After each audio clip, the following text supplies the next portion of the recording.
اگر کسی ازتون پرسید چقدر دوستم داری، هیچ وقت نگید بی نهایت، بگید به اندازه ای که لیاقت منو داری دوست دارم. اگر کسی ازتون پرسید تا کی دوستم داری، هیچ وقت نگید تا ابد، بگید تا وقتی که برای من میمونید. اگر کسی ازتون پرسید چقدر به من اعتماد داری، هیچ وقت نگید به قدر چشمان، بگید به اندازه ای که به من اطمینان میدی بهت اعتماد دارم. چرا؟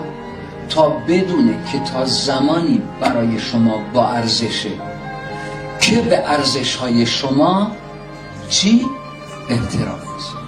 اینو باید بفهمید.